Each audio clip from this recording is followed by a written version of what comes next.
बच्चों को दुआएं, बड़ों को सलाम। फ़िज़ा है मेरा नाम। यूर वॉचिंग मॉर्निंग विद फ़िज़ा। नाज़रीन, एक रीसेंट इशू हुआ था, आपको पता है, लाहौर के इलाके में इचरा में एक माँ ने अपने 3 बच्चों को छुरी से कत्ल कर दिया, उनकी जान ले ली।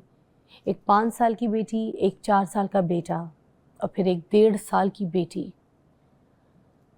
अक्सर इस तरह की खबरें सुनने को मिलती हैं, आपको पता है, कि कभी बाप ने बच्चों को नहर में फेंक दिया, कभी किसी माँ ने अपने बच्चों को जहर दे दिया, माँ ने अपने बच्चों को छुरी से कत्ल कर दिया, कभी भूख से डर के कि कहीं मेरे बच्चे भूख से ना मर जाएं तो खुद ही मार दिया। ये किस तरीके से हो सकता है? एक माँ अपने बच्चों को किस तरीके से कत्ल कर सकती है? ये कोई जहनी मर्ज था? क्या था? छुरियों से कत्ल करना, अपने बच्चों को गला घोट के मार देना। अब पता चला तो ये पता स्टोरी निकली कि भाई वो अपने हस्बैंड जो थी उनसे अलहदगी इख्तियार करना चाह रही थी, मगर हस्बैंड जो थे वो उनको अलहदा होने नहीं दे रहा था बच्चों की वजह से, कि बच्चों का मुस्तकबिल ख़राब हो जाएगा, बच्चे बहुत छोटे हैं। तो उसने अपने बच्चों को ही कत्ल कर दिया। इस पर आज थोड़ी सी बात करेंगे। ये क्या नफ्सियाती ऐसे मसाइल हैं जो इंसान को इस मुकाम पे ले आते हैं कि वो अपनी पैदा की हुई औलाद, अपने कोख से वो उसकी जान ले लें। डॉक्टर उम्मे रुबाब हमारे साथ मौजूद हैं, माहिर नफ्सियात हैं, इनसे बात करेंगे। अस्सलाम वालेकुम। वालेकुम अस्सलाम। ये क्या सिचुएशन होती है कि कोई माँ के बारे में तो सोच ही नहीं सकता, वो भूखा रह के तो निवाला खिलाती है, ठीक है, अपने बच्चे को ग़िज़ा देती है, और कोई आफत आ जाए, कोई मुसीबत आ जाए तो सबसे पहले ख़ुद सामने दीवार बन के खड़ी होती है अपनी औलाद के आगे, न कि ख़ुद उसको जो है ना कब्र की आगोश में दे दे। कैसे, ये क्या सिचुएशन क्या होती है? बेसिकली माँ का जो लफ्ज़ है वो तहफ़्फ़ुज़, प्यार, कुर्बानी से एसोसिएटेड है। और जब हम इस तरह के वाक़यात सुनते हैं कि जी सगी माँ ने अपनी औलाद को मार दिया, वालिद ने मार दिया, तो वालिदा के इस तरह अपने बच्चों को मारने के लिए एक टर्म यूज़ होती है, मैटरनल फिलिसाइड की टर्म है। उसमें वालिदा अपने बच्चों की जान लेती है, और उसका बेसिक पर्सपेक्टिव अगर आप देखें कि किस वजह से लेती है, एक रीज़न उसमें आ जाती है कि वो अपने बच्चों को तकलीफ़ से, अज़ियत से बचाना चाह रही है। मिसाल के तौर पे सुसाइडल आइडिएशन चल रही है और जिसमें वो अपनी जान लेना चाहती है, बट उसे ये है कि अगर मैं मर जाऊंगी तो मेरे बच्चे पीछे रह जाएंगे और ज़िंदगी उनके लिए बड़ी खौफनाक, ख़तरनाक होगी, इस वजह से बच्चों को मारती है।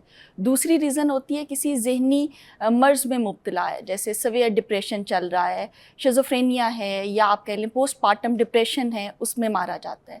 थर्ड जो इसकी रीज़न आ जाती है वो ये है कि इरादी तौर पे मारना नहीं चाह रहे हैं बच्चों को, बट अब्यूज़ कर रही हैं। उसमें फ़िज़िकल अब्यूज़ होता है, निगलेक्ट होता है, जिसमें बच्चे की जान चली जाती है। ये हमने ख़बर कुछ ही अर्सा पहले सुनी थी कि बाहर के मुल्क में एक वालिदा अपने बिल्कुल 6-7 महीने के बच्चे को छोड़ के कुछ दिनों के लिए चली गई थी, वो अकेला घर में रहा था। एक और रीज़न इसमें ये आ जाती है कि बच्चे को अपने रास्ते में रुकावट, बोझ समझती हैं कि मैं अपनी ज़िंदगी में जो एम या गोल्स अचीव करना चाहती हूँ वो इन बच्चों की वजह से या इस बच्चे की वजह से नहीं कर पाऊँगी, इसलिए मारा जाता है।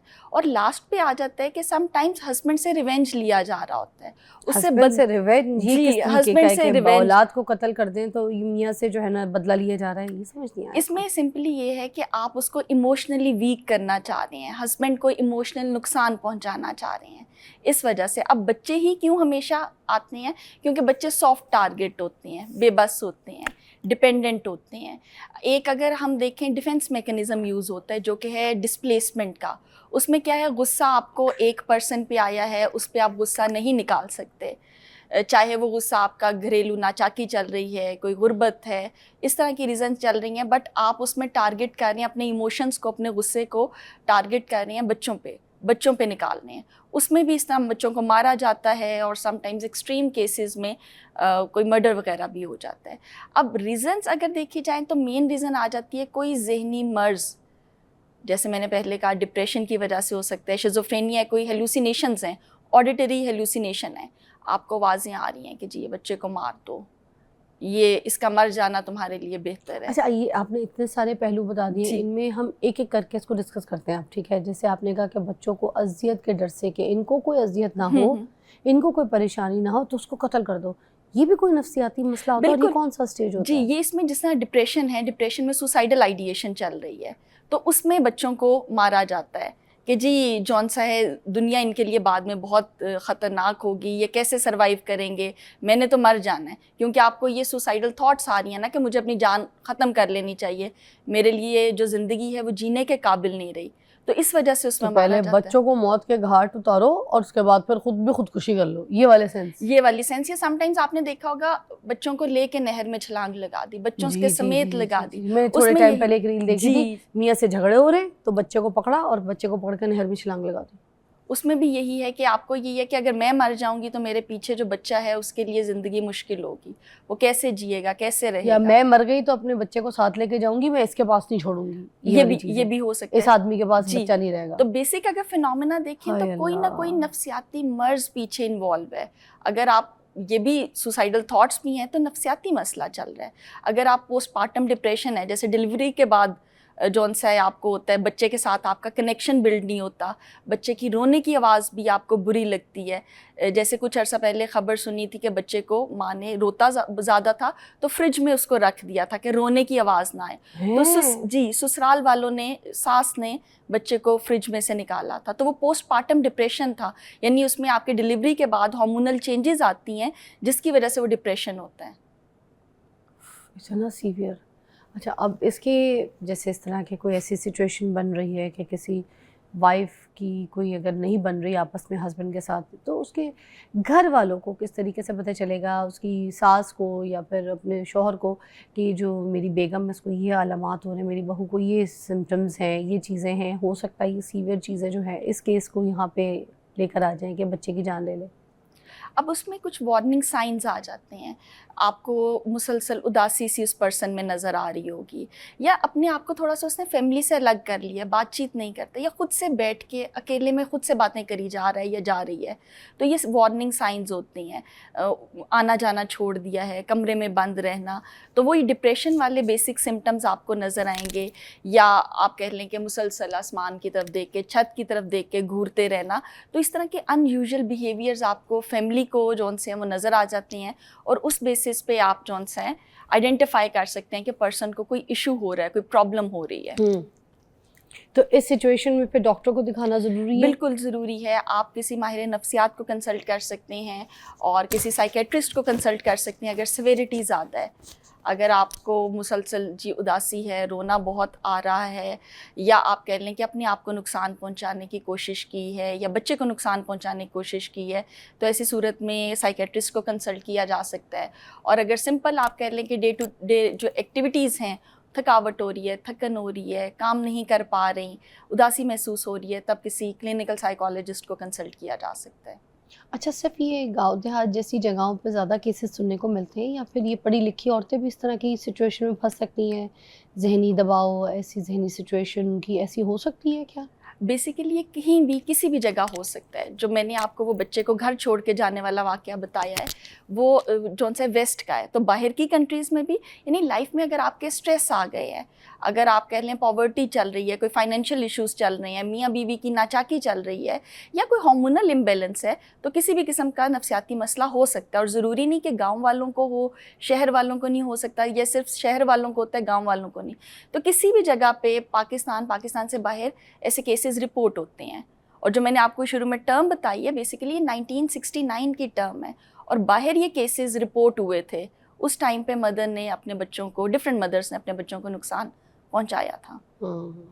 एक ब्रेक लेते हैं, हम दोबारा ज्वाइन करेंगे और हम आज इस इम्पॉर्टेंट मौजू के ऊपर बात कर रहे हैं कि ऐसी क्या सिचुएशन होती है कि माँ खुद या बाप अपने बच्चों को मौत के घाट उतारते हैं। ब्रेक के बाद बात करें।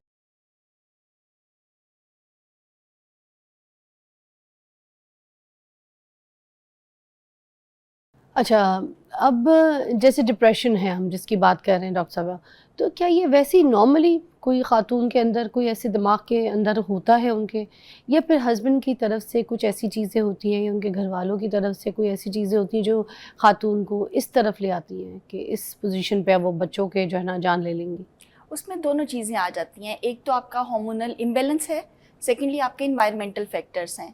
घर में बहुत कह लें लड़ाई झगड़ा चल रहा है, खामद की तरफ से मारपीट है, तशद्दुद हो रहा है, घर में बहुत ज़्यादा पॉवर्टी है, खाने पीने के लिए कुछ नहीं है, या बहुत कंट्रोलिंग एनवायरनमेंट है, वो भी डिप्रेशन कॉज कर सकते हैं। तो दोनों फैक्टर्स चल सकते हैं कि इन्वायरमेंटल रीजंस भी हैं और आप कह लें उसकी कुछ जो सी जेनेटिक फैक्टर्स भी हैं, या आपका हार्मोनल इम्बैलेंस भी कॉज करता है।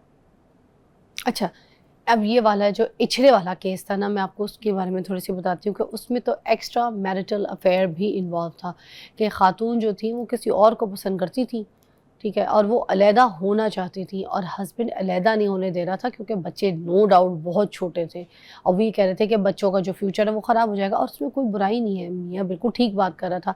अब ये जो एक्स्ट्रा मैरिटल अफेयर होता है, इसकी वजह से जो हुआ है केस कि क्या आप किसी की मोहब्बत में इतने पागल हो सकते हैं कि उससे शादी करने के लिए या उसकी ज़िंदगी में जाने के लिए आप अपनी रहती ज़िंदगी में जो आपका शौहर है और आपके बच्चे हैं आप उनकी जान ले लें। You getting my point? कि मतलब बच्चे जो है ना आड़ आ रहे हैं ना कि छोटे बच्चों को छोड़ के तुम्हें शादी नहीं कर सकती तो बच्चों को कत्ल कर दो, ये क्या सिचुएशन है? बेसिकली उसमें वही चीज़ है कि बच्चों को बोझ समझा जा रहा है, रास्ते में रुकावट समझा जा रहा है।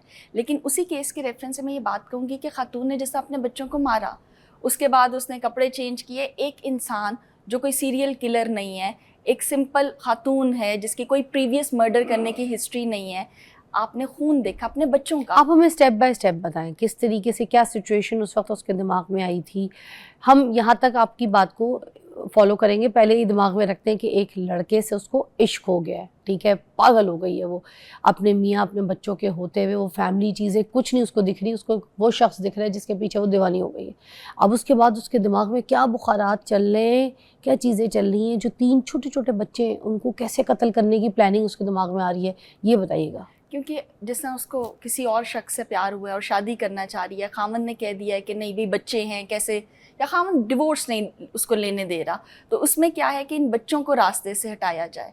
ना ये बच्चे, माइंड में उसके बेसिकली चल क्या रहा है कि ना ये बच्चे होंगे ना मेरा हस्बैंड मुझे रोकेगा। तो वही बात कि बोझ हैं ये बच्चे, रास्ते में रुकावट हैं, आप इतना ज़्यादा अपने बच्चों से डिसकनेक्टेड फील कर रही हैं कि आपको ये जोन से अमल करना पड़ रहा है कि जी बच्चों को मारना है। अब अगेन मेरा पॉइंट यही है कि अगर बच्चों का मर्डर किया जा रहा है, 1 बाय 1 तेज़धार छुरी से किया जा रहा है, उसमें कुछ खिलाया नहीं जा रहा, तो एक माँ, उसने जब अपने बच्चों का खून भी देखा उसका दिल नहीं पसीजा, उसको बिल्कुल फील नहीं हुआ। बच्चों को हाइड एंड सीक, जो दोनों बड़े वाले बच्चे हैं, खुद मर जाती ना उस वक्त, खुद जान लेती ना अपनी बच्चों की। सबसे पहले छोटे बच्ची को मारा है जो 1.5 साल की थी, उसको बेड पे मारा है, और बाकी जो बड़े बच्चे हैं उनको छुपन छुपाई के बहाने अंदर बुला के मारा है। तो आप उसका देखें, उसमें कोई गिल्ट नहीं है, उसके हाथ नहीं कांपे, उसका दिल नहीं पसीजा, उसको खौफ नहीं आया, या आपकी अपनी औलाद है, अपनी पैदा की हुई औलाद है। तो यहाँ पे उसके पर्सनैलिटी फैक्टर्स को भी देखना ज़रूरी है।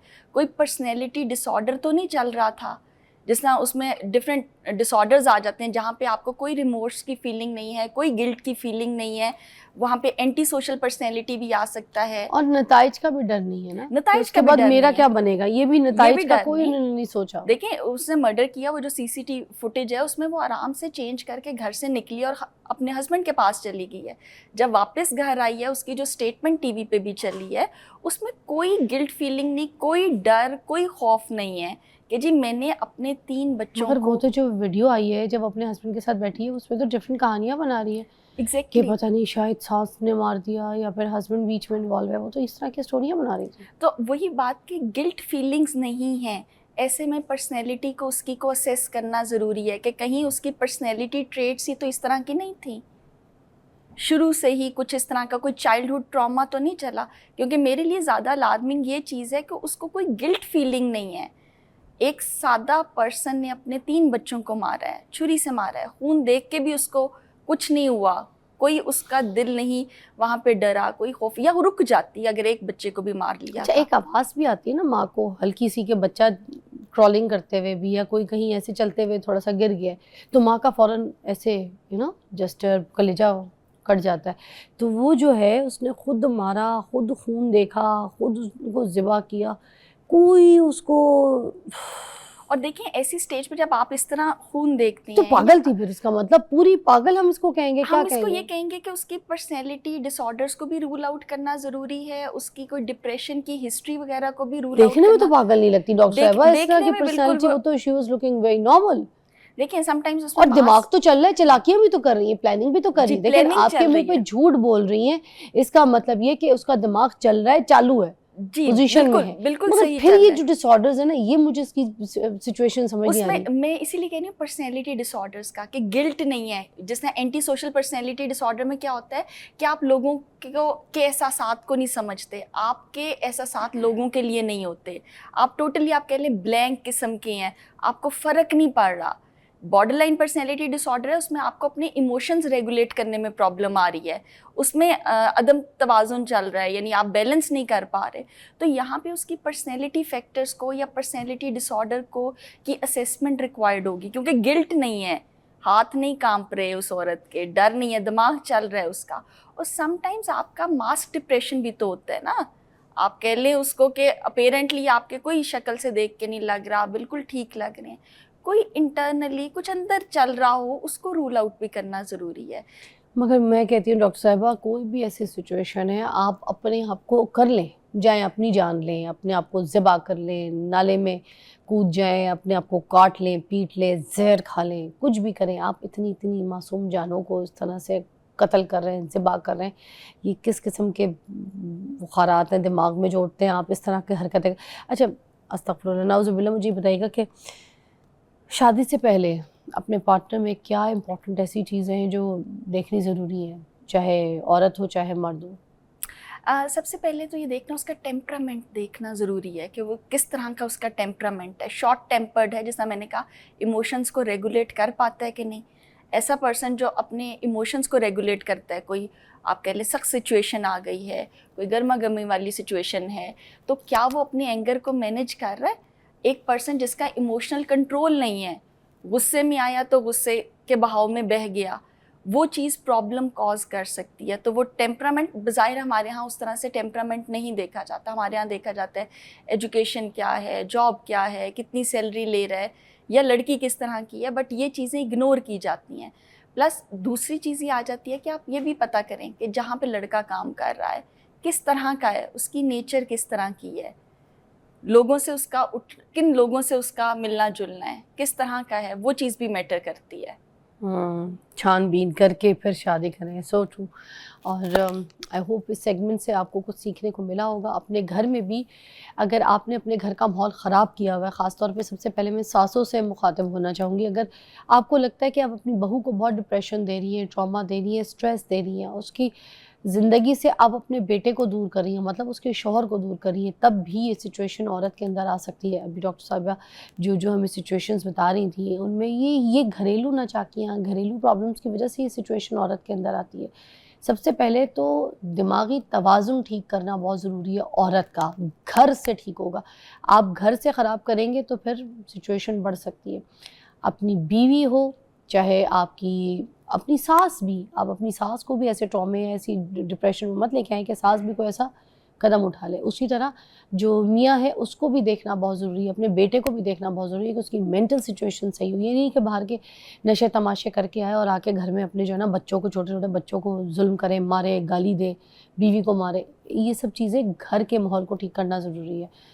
आई होप आप लोग अपने अपने घर के माहौलों को जानते होंगे किस तरीके से ठीक करना है, मगर ठीक करना है, वरना ये सिचुएशंस जो आज आप देख रहे हैं ना, यार घर की स्टोरी होगी। थैंक यू सो मच, बहुत शुक्रिया। हम एक ब्रेक के बाद आपको मिलते हैं।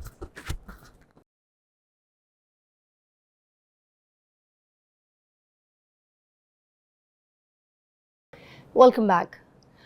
अच्छा, हम अक्सर बात करते रहते हैं कि स्किल्स जौन सी है ना, वो नौजवानों में होना बहुत लाजमी है। किसी भी किस्म की स्किल्स हो आपके अंदर, अगर इंसान के पास हो तो इंसान कभी भी भूखा नहीं मर सकता, चाहे पूरी दुनिया में कहीं भी रहता हो।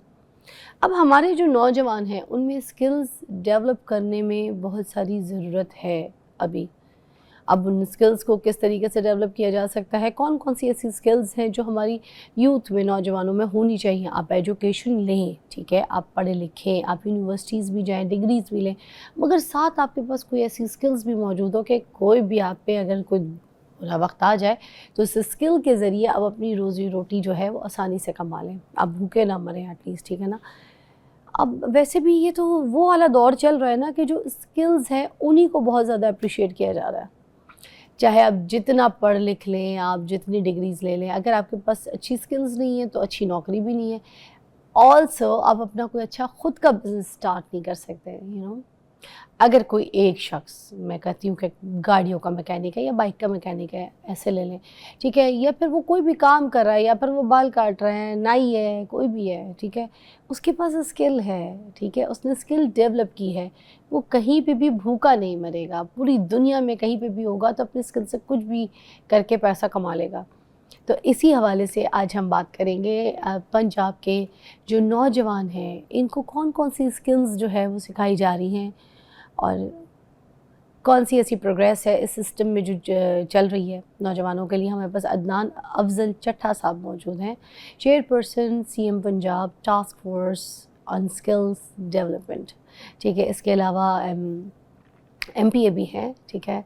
तो आज हमारे साथ मौजूद हैं, हमने कहा हम इनसे ज़रूर पूछें ये सारी चीज़ें यूथ के हवाले से। अस्सलाम वालेकुम। वालेकुम सलाम Fiza, thank you very much for inviting me. सबसे पहले ये बताइएगा कि जो PSDF जो है, ठीक है, ये नौजवानों को कौन कौन सी ऐसी स्किल्स हैं जो सिखा रहा है? PSDF तो हमारा एक अदारा है, it is called Punjab skills development fund. इस तरह जो वज़ीर आला साहबा ने स्किल्स डेवलपमेंट की इम्पोर्टेंस को देखते हुए न्यूली बॉर्न डिपार्टमेंट बनाया, skills development and entrepreneurship department. This is first time in the history of Pakistan कि किसी प्रोविंस ने स्किल्स डेवलपमेंट को इसको इम्पोर्टेंस को रियलाइज़ करते हुए एक पूरा इंडिपेंडेंट डिपार्टमेंट इस्टेब्लिश किया। और इस डिपार्टमेंट में PSDF है, टेप्टा है, PBTC है, हमारा Punjab board of technical education है और पंजाब स्किल्स डेवलपमेंट अथॉरिटी है। अब पंजाब स्किल्स डेवलपमेंट फ़ंड का जो आपने सवाल किया कि ये कौन कौन सी स्किल्स जो हैं ये ऑफ़र कर रहे हैं, इसमें हमारे वो बच्चे फ़िज़ा जो हाईली एजुकेटेड हैं, ग्रेजुएट हो जाते हैं, लेकिन जैसे आप कह रही थी कि ग्रेजुएट होने के बाद, डिग्री लेने के बाद भी वो एम्प्लॉयबल नहीं होते। उनकी डिग्री में और एम्प्लॉयर्स को जो स्किल्स चाहिए, मार्केट ड्रिवन स्किल्स, उसमें एक गैप है। तो हमने इसमें डिफरेंट प्रोग्राम शुरू किए हैं। जैसे एक हमारा एडवांस IT टेक का प्रोग्राम है, जिस एडवांस IT टेक प्रोग्राम में हम इंडस्ट्री के ज़रिए एडवांस IT ट्रेनिंग करवा रहे हैं, जिसमें आजकल आप सब सुनते होंगे कि आर्टिफिशियल इंटेलिजेंस जो है ये बहुत बड़ा वर्ड है और अब इसमें हर एक निश में आपकी प्रोफेशन में आर्टिफिशियल इंटेलिजेंस की जो हैं वो टूल्स और हैं, रिक्वायरमेंट्स और हैं। ब्रॉडकास्टिंग इंडस्ट्री में जो आर्टिफिशियल इंटेलिजेंस है उसकी ज़रूरत और है, मैन्युफैक्चरिंग में और है, इसी तरह जो दूसरी इंडस्ट्रीज़ हैं उनमें different type of artificial intelligence है। तो इस तरह की जो आर्टिफिशियल इंटेलिजेंस की for SMEs and different augmentative AI and cyber security क्या है कि आजकल हर चीज़ डाटा है, डाटा पे बेस्ड है और डाटा को फिर प्रोटेक्ट करने के लिए you need the cyber security professionals as well. फिर डाटा मैनेजमेंट, फिर जहां आप डाटा को स्टोर करते हैं, cloud computing, big data management, social media marketer, इस तरह की जितनी ये जो चीज़ें हैं, Python advance, mean and marks, unity game development, तो ये वो शॉर्ट टर्म बूट कैंप्स हैं जो 3 to 4 मंथ्स हैं, जो इंडस्ट्री इनकी ट्रेनिंग करवा रही है। हमारे बच्चे पंजाब में कहीं भी अगर वो उनका बेसिक IT नॉलेज है या उनके पास पहले डिग्री मौजूद है तो वो PSDF के ये एडवांस IT टेक प्रोग्राम में देखें और डिफरेंट इंडस्ट्रीज़ के जो प्लेयर्स हैं they are offering these trainings. इसमें 3 to 4 मंथ्स ट्रेनिंग के बाद इंडस्ट्री इनको रिटेन करेगी क्योंकि उनके पास डिमांड है। इनरोलमेंट का तरीक़ेकार क्या है? एनरोलमेंट PSDF की वेबसाइट पे चले जाएं आप, तो उस पे सेल्फ एक्सप्लेनेटरी है, कॉल हेल्प लाइन भी है, पोर्टल भी है और उसके बाद पंजाब स्किल्स डेवलपमेंट फंड के ऑफिस में भी ये आ सकते हैं। Age limit? No age limit for advance IT tech from 21 onwards, क्योंकि IT में तो you don't have to work physically very hard, तो इसमें कोई एज लिमिट नहीं है। लेकिन primarily it is for the young people जो ग्रेजुएट हैं, फ्रेश ग्रेजुएट हैं या कैरियर की पहली स्टेज पे हैं या सेकंड कैरियर शुरू करना चाहते हैं, रीस्किल करना चाहते हैं, अप स्किल करना चाहते हैं। इस तरह का दूसरा प्रोग्राम फिर हम BPO सेक्टर में कर रहे हैं। BPO सेक्टर क्या था? Business processing outsourcing. जैसे आपने कॉल सेंटर का बड़ा नाम सुना होगा कि इंडिया बड़ा इसमें कॉल सेंटर्स में था, हम भी इसमें डिफरेंट कोर्सेज ऑफर कर रहे हैं जिसमें हैं अमेरिकन मेडिकल बिलिंग है। अमेरिकन मेडिकल बिलिंग एक $40 बिलियन की अमेरिका की इंडस्ट्री थी। वहाँ पे जो अमेरिकन मेडिकल प्रोफेशनल्स हैं they give invoices to the insurance companies as well, और उसकी जो ट्रेनिंग है ये 2 to 3 मंथ्स है। तो बच्चा अगर वो ट्रेनिंग कर ले तो यहाँ बैठे ही कॉल सेंटर्स के ज़रिए या अमेरिकन मेडिकल बिलिंग के जो लोग सर्विसेज प्रोवाइड करते हैं उनके ज़रिए यहाँ बैठ के he or she can earn in thousands of dollars। इसी तरह अमेरिकन एक सिलेक्ट सेक्टर है, state, local government and education departments, ये फ्रीलांसिंग से भी एक स्टेप आ गया। ये कॉन्ट्रैक्टिंग आपको मिल जाती है लॉन्ग टर्म, उसको भी गवर्नमेंट ऑफ पंजाब जो है वज़ीर आला साहबा के विजन के तहत फ्री ट्रेनिंग उसकी भी हम करवाएंगे। वो भी 2 to 3 मंथ्स की ट्रेनिंग है। आप सिलेक्ट सेक्टर में, जैसे आपने यूएसए का जो पब्लिक सेक्टर है उसमें जो टेंडिंग प्रोसेस है उससे उस टेंडिंग प्रोसेस की bid evaluation, pre bid evaluation, ये सारी चीज़ें जो हैं ये यहाँ बैठ के आप सीख सकते हैं। और आईटी सर्विसेज आप लॉन्ग टर्म पे अमेरिकन लोकल गवर्नमेंट्स को, लोकल काउंसिल्स को, एजुकेशन डिपार्टमेंट को आप यहाँ बैठ के तो प्रोवाइड कर सकते हैं। $2,000 to 3,000 कमाना इसमें भी कोई मुश्किल काम नहीं है। ठीक है, अच्छा यहीं से हम कंटिन्यू करेंगे, एक ब्रेक दरकार है, आपको मिलते हैं। आइए सुनिए ये ज़रा डिटेल में प्रोग्राम क्या है और किस तरीके से गवर्नमेंट काम कर रही है।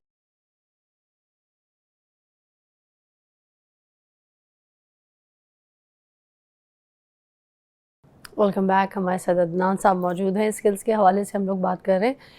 आगे ये पूछना चाहूँगी कि जैसे बाहर के ममालिक में बहुत सारे हमारे जो पाकिस्तान के कुछ लोग चले जाते हैं, स्पेशली यंग जनरेशन जाना ही बाहर जाती है, तो क्या ये स्किल्स करने के बावजूद, ठीक है, ये जो यंग जनरेशन है उनको बाहर जाना चाहिए, ये फिर ये पाकिस्तान में रह के भी कुछ कर सकते हैं और उसी तरीके से मुआवजा कमा सकते हैं? देखिए, बाहर ज़रूर जाना चाहिए। हमारी जो पंजाब की पॉपुलेशन है वो आप समझती हैं कि कोई 150 मिलियन है, जिसमें 65% जो है that is below the age of 30। Pakistan दुनिया के उन 3-4 मुल्कों में है जहाँ पे पॉपुलेशन ग्रोथ पॉजिटिव है। तो हमें we have to become man power exporter, we have to export skill with integrity, कि हम अपने बच्चों को ट्रेन करें उन स्किल्स पे जिनकी दुनिया को ज़रूरत है। दुनिया को, अब हम सऊदी अरेबिया गए थे पहली दफ़ा हिस्ट्री में गवर्नमेंट ऑफ पंजाब की, एज अ डिपार्टमेंट हम सऊदी अरेबिया गए। हमने दमाम में, जद्दा में, रियाद में वहाँ के लोकल एम्प्लॉयर्स को इनवाइट किया। हमने उन्हें बताया कि पंजाब इस वक्त स्किल्स में इन्वेस्ट कर रहा है, हमारे पास पढ़े लिखे बच्चे हैं, हमारे पास कंस्ट्रक्शन सेक्टर के प्रोफेशनल्स हैं, हॉस्पिटैलिटी के हैं, लॉजिस्टिक्स के हैं, आप इन बच्चों को मौका दें। तो Saudi Arabia heavily man power importer है जीसीसी में, और सऊदी अरेबिया में आपको पता है कि बहुत सारे लोग, पहले हमारे को 2.5 मिलियन लोग सऊदी अरेबिया में ऑलरेडी काम कर रहे हैं। तो हमारी एक एक्सरसाइज से हमें 43,500 मैन पावर एक्सपोर्ट के MOUs हम साइन करके आए। अब उनकी रिक्रूटमेंट जो है शुरू हो चुकी है। 2 वीक पहले एक अमेरिकाना कंपनी है वो आई थी, 218 बच्चे हमारे सिलेक्ट करके गए। वो अब आपको रियाद में, KFC में, मैकडोनल्ड में और दूसरी फ्रेंचाइजीज में पाकिस्तानी बच्चे as a customer services agent. अच्छा, इसमें ये AI वाले स्किल्स को देखा जा रहा है, सिर्फ वो वाले बच्चे हैं या फिर रिपेयर वाला हो गया, कोई जैसे पढ़ नहीं सके ज़्यादा, या फिर कुछ जैसे टेक्नीशियंस वगैरह हैं, कोई रिपेयरिंग का काम?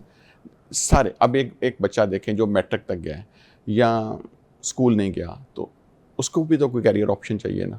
वो हमारे कंस्ट्रक्शन सेक्टर में चला जाए, हैवी मशीनरी ऑपरेटर्स में चला जाए, लॉजिस्टिक्स में चला जाए, हैवी गाड़ियों का ड्राइवर बन जाए, राइडर बन जाए। उसके बाद जो बच्चे उससे थोड़े से ज़्यादा पढ़े लिखे हैं और थोड़ी सी उनकी बेसिक कम्युनिकेशन लैंग्वेज ठीक है, वो हॉस्पिटैलिटी में चले जाएं, front desk receptionist, culinary art में चले जाएं, हाउस कीपिंग में चले जाएं। फिर आप एल्डरली हेल्थ केयर गिवर। अब वज़ीर आला साहबा के विजन के तहत पंजाब पहली दफ़ा क्लीनिंग एंड केयर एकेडमी बनाने जा रहा है। आप कहेंगे कि क्लीनिंग की क्या एकेडमी बनानी है? क्लीनिंग में 7 लेवल्स ऑफ क्लीनिंग है। आप डोमेस्टिक क्लीनर से लेके high rise window cleaners, professional spotless cleaning, crime scene cleaning, hospitals waste cleaning, ये सारी चीज़ें जो हैं हम अल्हम्दुलिल्लाह लाहौर में ये पहली क्लीनिंग एंड केयर एकेडमी करेंगे, जिसमें हम क्लीनिंग की ये सारी क्वालिफ़िकेशन, डोमेस्टिक मेड्स की क्वालिफ़िकेशन, पूरा एक मॉक हाउस बना के फ़िलीपींस के कोऑपरेशन से हम ये जो हमारे घरों में बच्चियां काम करती हैं, एक तो वो अंडर एज बच्चियों को मेड्स के तौर पे, जैसे it is a social issue, हमें डिस्करेज करना चाहिए। हमें 18+ बच्चियों को प्रॉपर ट्रेनिंग दे के मेड्स का डोमेस्टिक गवर्नेंस के कोर्सेज़ करवाने चाहिए, और वो इंशाल्लाह ताला हम करवाएंगे। हॉस्पिटैलिटी के इसी तरह कोर्सेज़ हैं। Elderly health care givers along with the foreign languages, अब हम Japanese, south Korean, German, Chinese और अरबिक लैंग्वेजेस में और लार्ज चिल्ड्रन स्केल पे। डे केयर इस तरह की भी हाँ, चीज़ें डे सारी केयर्स, हाँ। स्किल्स जो है आपके होनी पास चाहिए। अगर जैपनीज़ या जर्मन लैंग्वेज है और आपने 6 मंथ्स का एल्डरली हेल्थ केयर गिवर का कोर्स कर लिया है, तो एमबीबीएस डॉक्टर तो अनएम्प्लॉयड रह सकता है, वो बच्चा या बच्ची अच्छा, अनएम्प्लॉयड नहीं रह सकता। आईटी के शोबे में आपने जो है ना जी। यूएसए के साथ कोई कोलैबोरेशन की है, वो किस तरीके से हेल्प करेगी? क्या प्रोग्राम है वो, क्या चीज़ है? आईटी का भी मैंने आपको बड़ी तफसील से बताया था कि आईटी में पहले ये होता था कि बच्चे इंटरनेशनल सर्टिफिकेशंस भी कर लेते थे, डिग्री भी कर लेते थे। जैसे उन्होंने सिस्को का लेवल 1 का साइबर सिक्योरिटी का कोर्स कर लिया, तो ये भी गारंटी नहीं करता था कि आप सिस्को का लेवल 1 का साइबर सिक्योरिटी का कोर्स कर लें तो फिर भी आपको जॉब मिलेगी। तो हमने इसका ये हल सोचा, हम इंडस्ट्री के पास गए, इंडस्ट्री से पूछा कि जी आपको जो एग्जैक्ट स्किल सेट चाहिए, आप वो एग्जैक्ट स्किल सेट 3 मंथ्स के शॉर्ट टर्म बूट कैंप में इन बच्चों को सिखाएं और इनको रिटेन करें। तो वो सारे एरियाज़ जिसमें मैंने आपको कहा बार बार, cyber security, data management, cloud computing, ये mean and marks, unity game development, ये सारी चीज़ें ऐसी हैं। अब हमारे बच्चे ये जो हैं 500 से 600 million dollar freelancers per month जो है अर्न कर रहे हैं पाकिस्तान के लिए, ये यंग मैन एंड वुमेन। आप देखें ना, हमारे पास अगर ऑयल एंड गैस नहीं है, लेकिन हमारे पास ये यंग मैन एंड वुमेन है, और 40 बिलियन डॉलर्स की हमारे ये लोग रेमिटेंसेस ओवरसीज पाकिस्तानीज भेजते हैं, और यहाँ पे हमारे बच्चे 600 मिलियन डॉलर की फ्रीलांसिंग के ज़रिए ये जो हैं रेवेन्यू अर्न कर रहे हैं। तो हमें इन्हें वो सारे मौके देने हैं जिससे ये फ्रीलांसर्स बन सकें, ये कॉन्ट्रैक्टर्स बन सकें, ये दुनिया में जाके हाई पेड जॉब्स पे जाके प्लेस हो सकें और पाकिस्तान के लिए रेवेन्यू अर्न करें और पाकिस्तान के लिए जो है ये नेकनामी का बायस बने। हमने वो सारी चीज़ ख़त्म करनी है कि हमारे बच्चे इल्लीगल तरीके से कश्तियों में डूबे जाके, गैर कानूनी तरीके से जाएं और अनवांटेड हो जाएं, और वहाँ पे जाके वो लोग कहें कि ये पाकिस्तानी जो हैं, हमें तो इस तरीके से गैर कानूनी नहीं चाहिए। अच्छा, आप ये कह रहे थे ना कि अच्छी स्किल्स के साथ इस तरह से जाएं। अब अमेरिका से किस तरह से कॉन्ट्रैक्ट को आप देखते हैं, कैसे ले रहे हैं आप ये? अमेरिकन को देखें, जो स्किल सेट चाहिए उसमें नर्सिस हैं, एल्डरली हेल्थ केयर गिवर्स हैं, हॉस्पिटैलिटी में उन्हें लोग चाहिए। तो अमेरिका की तरफ से नर्सिंग की बहुत डिमांड है। तो गवर्नमेंट ऑफ पंजाब ने अब जो हमारी एक नर्सिंग ग्रेजुएट होगी, आपको पता है कि NCLEX के एग्ज़ाम के लिए हम खुद बच्चों को पे कर रहे हैं। कोई नर्स जिसने अपनी BS नर्सिंग का एग्ज़ाम पास कर लिया है, वो अमेरिका जाना चाहती है। जॉब्स का तो कोई इशू ही नहीं है, सिर्फ NCLEX एग्ज़ाम पास करें और अपना जो IELTS और TOEFL है वो पास करें। उसके लिए उन्हें जितना खर्चा चाहिए होगा 10 लाख रुपए तक का, हम प्रवास कार्ड के ज़रिए रीइंबर्स करेंगे उन्हें। हम आपको स्किल भी सिखाएंगे, आपके लिए नौकरी भी ढूंढेंगे, और फिर अगर आपको बाहर जाने के लिए वसाइल चाहिए तो आपके बूढ़े वालिदैन को या आपकी बहन को आप जेवर नहीं बेचना पड़ेगा, गिरवी नहीं रखवाना पड़ेगा। प्रवास कार्ड के ज़रिए हम आपको वो तमाम अखराजात देंगे बग़ैर किसी सूद के। आपको टिकट के लिए पैसे मिलेंगे, जो आपका ओवरसीज़ एम्प्लॉयमेंट प्रमोटर होगा उसकी फ़ीस तक हम देंगे, मेडिकल बिलिंग के जो पैसे हैं वो हम देंगे। आपको जूती कपड़ा लेने के लिए बाहर आपकी ट्रांजिशन जो है स्मूथ ट्रांजिशन के लिए we will make sure everything is available to you. आप और फिर जब वहाँ जाके आप नौकरी पे जब शुरू कर लेंगे तो 3 महीने के बाद फिर आप आसान किस्तों में वो पैसे वापस करेंगे। और ये कोलैब पी के साथ आपका जो MOU साइन हुआ, वो क्या चीज़ है? कोलैब पी, ये सिलेक्ट सेक्टर जो मैंने आपको बताया, ये भी ये जो एक एंटरप्राइजेस इनका पोर्टल है जिसके ज़रिए मैंने आपको बताया कि अमेरिकन जो मार्केट है जिसमें उनकी state market, local councils market और एजुकेशन डिपार्टमेंट है, इनको बहुत सारे कॉन्ट्रैक्टर्स चाहिए उनकी प्री बिडिंग एवेल्यूएशंस के लिए, टेंडिंग प्रोसेस के लिए, लॉन्ग टर्म IT स्पोर्ट्स के लिए। तो ये 1.8 ट्रिलियन डॉलर की ये मार्केट है। उसमें भी हम ये कोलैब के ज़रिए मिलके बच्चों को जो है ट्रेन करेंगे और उसके सारे पैसे गवर्नमेंट ऑफ पंजाब देगी। ये इनोवेटिव इन्वेस्टमेंट है। आज तक पंजाब की हिस्ट्री में किसी ने स्किल्स डेवलपमेंट पे इतना काम नहीं किया, और वज़ीर आला साहबा का ये कहना है हमें कि पंजाब के तमाम वसाइल का रुख बच्चों की तरफ मोड़ देना है, इनको वो सारी अपॉर्चुनिटीज़ देनी है जो इनका हक़ है। मैं आपके प्रोग्राम पे ये दावा कर रहा हूँ कि कोई एक ऐसी स्किल जो हमारे इंडस्ट्री के पार्टनर्स पाकिस्तानी ओवरसीज़ में बैठे हैं, यहाँ बैठे हैं, उनके पास किसी स्किल सेट में अगर डिमांड है और उनके पास मैन पावर अवेलेबल नहीं, हम उस ट्रेनिंग को इन्वेस्ट करेंगे और बच्चों को अपॉर्चुनिटीज़ देंगे। हम हॉस्पिटैलिटी सेक्टर में, कंस्ट्रक्शन सेक्टर में, IT में, बिजनेस प्रोसेसिंग आउटसोर्सिंग में, लॉजिस्टिक्स में, नर्सिंग में, एल्डरली हेल्थ केयर गिवर्स में, क्लीनिंग में, यू नेम एनीथिंग। और हम अभी इन्वेस्ट करने जा रहे हैं EV टेक्नीशियंस में, इलेक्ट्रिक व्हीकल टेक्नीशियंस में। अगले चंद सालों में EV ने टेक ओवर कर लेना है, तो electric vehicle technicians, modern furniture, जो चीज़ हमारे जहन में आती है जिसमें डिमांड है, no big no small, government of Punjab will invest. वज़ीर आला साहबा बच्चों को अपॉर्चुनिटीज़ प्रोवाइड करेंगी। जो इकनॉमिक ट्रांसफॉर्मेशन है पंजाब की, जो उनका विजन है, उसमें भी नौजवानों का बड़ा किरदार है। मैंने बार बार मैं आपको फिर कहता हूँ कि ये बच्चे हमारा एसेट हैं, स्ट्रेटेजिक एसेट है। हमें इनकी स्किल्स में इन्वेस्ट करना है, और skill is a new currency. Skill ही आपकी, जैसे आपने भी कहा कि आपके पास स्किल है तो आप बेरोजगार नहीं रह सकते। डिग्री के साथ आप रह सकते हैं, स्किल के साथ नहीं। Very nice, thank you so much Adnan साहब, बहुत बहुत शुक्रिया, और wish you best of luck. इस तरीके से जो यूथ की मदद हो सकती है उनके फ्यूचर के लिए, इट्स सो गुड। एक ब्रेक लेंगे, ब्रेक के बाद हम आपको दोबारा ज्वाइन करेंगे। अगले सेगमेंट के लिए हमें ज्वाइन कीजिएगा।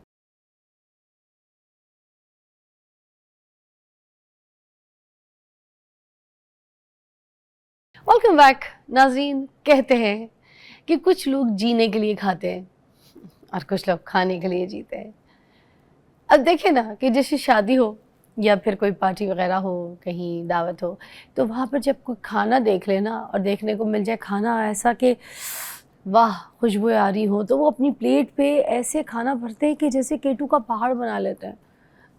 तो आज के शो में हम ऐसे लोगों की बात करेंगे जो भरपूर तरीके से खाते हैं, खाना खूब इंजॉय करते हैं। अच्छा, फिर उसके बाद ना ओवर ईटिंग का शिकार होकर हॉस्पिटल भी पहुंच जाते हैं। घरों में अगर आप देखें, जो शादी या कोई ऐसी तकरीब या कहीं रेस्टोरेंट आप चले जाएं, तो फिर इसी तरीके से खाने का जो है ना वो रुझान रखते हैं। अब ये सोचने वाली बात है कि एक तरफ पाकिस्तान में कुछ ऐसे लोग भी हैं जो 2 वक्त की रोटी के लिए बड़ी जद्दोजहद करते हैं, और दूसरी तरफ हमारी शादियों में प्लेटें भर भर के खाना जो है ना वो लिया जाता है। फिर आधे से ज़्यादा खाना जो है वो वहीं छोड़ के चले जाते हैं, फिर सारा का सारा ज़ाया करना पड़ता है, कचरे में चला जाता है। आप रिपोर्ट्स देख लें, रिपोर्ट्स के मुताबिक पाकिस्तान में हर साल नाज़रीन 26 से 40% खुराक ज़ाया हो जाती है। यानी तकरीबन 20 से 36 मिलियन टन खाना जो है ना वो ज़ाया हो जाता है, कचरे की नज़र हो जाता है, और इसकी मालियत एटलीस्ट कोई $4 अरब बनती है नाज़रीन। ये किसी के पेट में जाना चाहिए था, जो कि डस्टबिन की नज़र हो जाता है। अब एक और हकीकत को भी तो सुन लीजिए ज़रा। ये मुल्क जहाँ पर लोग भूख का शिकार हैं, वहीं 10 करोड़ से ज़्यादा लोग मोटापे का भी शिकार हैं। तकरीबन 40% जो आबादी है ना वो मोटापे में मुब्तला है, और 58% से ज़्यादा जो अफराद हैं वो उनका जो वज़न है वो नॉर्मल से थोड़ा सा ज़्यादा है, ठीक है। मगर बात ये जो है ना सिर्फ बड़ों तक महदूद नहीं है, हमारे जो बच्चे हैं वो भी बहुत ज़्यादा मुतासर हो रहे हैं। तकरीबन 40 से 50% बच्चे जो हैं वो ओवर वेट हैं, मोटापे का शिकार है। ये मैं आपको बताऊं, शहरी इलाकों में ख़ास तौर पे ये मसला बहुत तेज़ी से बढ़ रहा है। गाँव वगैरह में फिर भी है ना कि बच्चे साइकिल चला रहे हैं, भाग दौड़ कर रहे हैं, खेती बाड़ी कर रहे हैं। जो शहरी बच्चे हैं ना वो सारे के सारे मोबाइलों पे लगे हैं, ओबेसिटी का असली शिकार हैं, बैठे हुए हैं, स्क्रॉल कर रहे हैं, ठीक है, बैठे हुए हैं, टीवी देख रहे हैं, गेम खेल रहे हैं, तो यू नो कुछ भी नहीं, बस हिलजुल नहीं है, बट टीवी के आगे बैठेंगे, टीवी के आगे गेम खेलेंगे, आईपैड के आगे बैठे, तो ये सारे बच्चे वो ओबेसिटी का शिकार है। आज इन सारों के ऊपर बात करेंगे हम। वर्दा सिकंदर मेरे साथ मौजूद है, ज़बरदस्त डाइटिशियन है, माहिर नफ्सियात है। मुझे लगता है कि ये सब इस तरीके से ही जानती हैं, साइकी जानती हैं लोगों की, कि लोग इतना खाते क्यों हैं। तो पूछते हैं इनसे। अस्सलाम वालेकुम। वालेकुम अस्सलाम। कैसी हैं? आई एम गुड, आप बताएं आप कैसी हैं? बस मैंने आपकी एक पोस्ट ऊपर माहिर नफ्सियात की भी दे दी है, क्योंकि आप लोगों की नफ्सियात को समझती हैं और आपको फिर ही तो इलाज करती हैं। एग्जैक्टली, नफ्सियात और ग़िज़ाइयत दोनों का बड़ा ताल्लुक है। हमारा एक दिमाग के साथ गट अटैच है, और एक हमारे गट जो है वो स्टमक के साथ अटैच है। इसलिए हम जब सोचते हैं ना, अभी आपने बड़ा ज़बरदस्त, you always choose distinguish topic, that's what I like most about your show, कि डिस्टिंग्विश टॉपिक होते हैं। ओवर ईटिंग हम इस पे बात नहीं करते, लेकिन सब मसलों की जड़ ओवर ईटिंग है। जब हमने खाना देखा और हमने सोचा कि बस आज हमने पहली और आखिरी बार खाना खाना है। देखिए, ह्यूमन बॉडी जो है ना, उसका स्टमक जो है उसका साइज एक फिस्ट के मुताबिक है। हर इंसान एक बच्चा है, उसकी मुट्ठी के बराबर है। अगर हम लोग जैसे जैसे ग्रो अप करते जाते हैं, हमारी फूड की स्टोरिंग कैपेसिटी एक फिस्ट जितनी है। लेकिन अगर हम इस फिस्ट से ज़्यादा अंदर डालेंगे, आपने कभी सोचा है कि हम लोग अमूमन सोचते हो कि हमने पोर्शन का ख्याल रखना है और एक फिस्ट जितना अपने अंदर डालना है?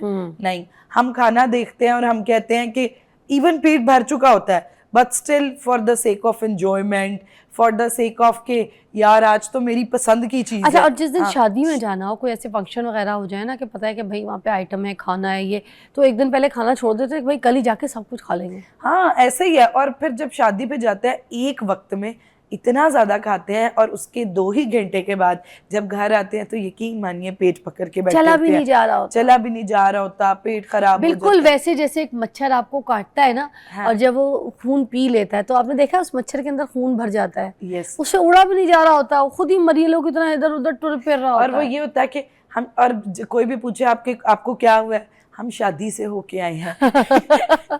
शादी से होके एक निशानी साथ लेके आए हैं कि हम अब चर्बी का बोरा साथ लेके आए हैं कि हमें शादी की याद ना आए। बंदा प्रेग्नेंट फील करता है ना, जैसे हाँ, बिल्कुल पेट फूला हुआ, हिल पेट नहीं फूला रहा, हुआ है। सूजा हुआ। और खास तौर पे देखें, अगर हम देखें शादियों के खानों पे सोडाज, एक बोतल नहीं पियेंगे, 4 से 5।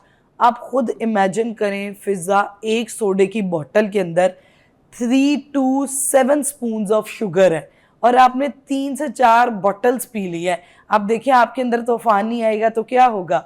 उसके बाद अगर मैं बात करूं मीठे की, तो हम मीठा क्या करते हैं, 1 बार 2 बार। अच्छा, पहले इवन मैंने ये भी प्रैक्टिस देखी है कि अभी खाना डाल रहे होते हैं उसके साथ ही मीठे की प्लेट भर रहते हैं कि मीठा खत्म ना हो जाए, और अगर वो मीठा खत्म नहीं हुआ होगा तो फिर दोबारा मीठे की प्लेट भरेंगे। और इसी तरह मर्द हजरात में ख़ास तौर पे गोश्त, वो समझते हैं कि जी अभी शादी का मौका है और हम जितना गोश्त खा सकते हैं, किसी दावत पे गए हैं, वो खाली इतना गोश्त खा लेते हैं कि यकीन मानिए 2 दिन के बाद यूरिक एसिड का एक और मसला चीज़ शुरू हो मुझे जाता है। ये बताइएगा, तो पहले तो ये देखिए नफसियाती मसला है हमारे जो है ना लोग, अब शादी में आवाज़ जब आती है ना, और रोटी खुल गई, आपने देखा है तले ऊपर बंदे भाग रहे होते हैं और जम कर करके ना प्लेटें पकड़ रहे होते हैं, फिर सालन पकड़ रहे होते हैं, नान पकड़ रहे होते हैं। भाई बाद में भी मिल जाएगा, आप सुकून से चले जाए, नहीं आप ऐसे भागते हैं जैसे पता नहीं। अगर और आपने देखा होगा तेज टेबल के पास भी खा रहे होते हैं, फिर अपनी जगह पे भी आके खा रहे होते हैं, फिर अपने रिश्तेदारों से मिलने के दौरान भी। आप ये इमेजिन करेंगे ना, ये जितना खा रहे हैं ये आप अपने अंदर डाल रहे हैं, जिस स्टमक की कैपेसिटी एक मुट्ठी जितनी है डालने की, तो फिर यही मसला होता है कि हमारी बॉडी के अंदर फूड इनटेक की टेंडेंसी बढ़ जाती है। कल हमारे पास ना यहाँ पर एक साहब हैं, वो आए जी। तो आके उन्होंने कहा कि हमारे घर बेटी हुई है, तो मिठाई का डब्बा खोला उन्होंने, वो खोला सारे पड़ गए। भाई आप एक तो उठा लें कोई पीस, चलो आप खा लें, 2 ऐसे 3 हाथ में पकड़ पकड़ के, मैंने कहा बंदे का तो कोई हिसाब ही कोई नहीं है। मिठाई देख लो तो हम पागल हो जाते हैं, खाना देख लो तो हम ऐसे दौड़ में भागते हैं ऊपर तले, किसी को कोई जगह ही नहीं देते। आप लंगर देख लें, बिल्कुल रोड पे आप कभी देख ले कि खड़ी हो जाए और आप कहें कि भाई मैं लंगर बांट रही हूँ, वो लंगर में आप देखें, आपको खुद समझ नहीं आएगी कि मेरा चम्मच किधर है, मेरा बैग किधर है, मैंने चीज़ें किधर देनी है, मैं किधर हूँ, आपने कहना है मैं क्या करने आया हूँ। और अगर हम पोर्शन का ख्याल रखें, सबको बराबरी में आएगा। वो लोग जिनका हक हम मार देते हैं, देखिए अभी आपने एक बात की थी कि बहुत सारे ऐसे लोग भी हैं हमारे माशरे में जो 2 वक्त की रोटी अफोर्ड नहीं कर सकते, और हम उन्हीं शादियों पे जाके इतना फूड वेस्ट करते हैं। हम कहते हैं कि शादी पे अगर हम गोश्त खा रहे हैं तो हम कंप्लीट बोटी नहीं खाएंगे, हम आधी ज़ाया कर रहे हैं, चावल है प्लेटें भर भर के ज़ाया कर रहे हैं, मीठे हैं ज़ाया कर रहे हैं। वही खाना अगर किसी गरीब के मुंह में चला जाएगा तो इट्स फॉर बेटर। और देखिए जब हम फूड वेस्ट करते हैं, आप 3 लोगों का फूड का हक ज़ाया कर रहे हैं। वो चाहे लंगर पे जाके आप कर रहे हैं कि आपने आपकी कैपेसिटी अगर 1 प्लेट है और अगर आपने 3 प्लेटें कलेक्ट करनी है और 3 प्लेटों जितना इकट्ठा कर लिया जो आपने नहीं खाना, यकीन मानिए, तो वो 2 प्लेटें आपने ज़ाया की हैं। वो आपने साइकोलॉजिकली भी, आप देखें ये सिर्फ नीयत है कि आपने नीयत रखी कि मैंने बहुत ज़्यादा खाना इकट्ठा करना है, और अगर आपने तेज करके खा लिए तो आपने अपनी सेहत का नुकसान किया। देखिए ओवर ईटिंग, अब आपको मैं एक चीज़ बताती हूँ, सिर्फ आपने इमेजिन करना है जब आप ओवर ईट करते हैं आपकी बॉडी के अंदर होता क्या। ये आपने ब्रेक के बाद बताना है मुझे, ठीक है? फिर हम इमेजिन करेंगे भी कि हमारी बॉडी के अंदर क्या होता है। चले जी ब्रेक लीजिए।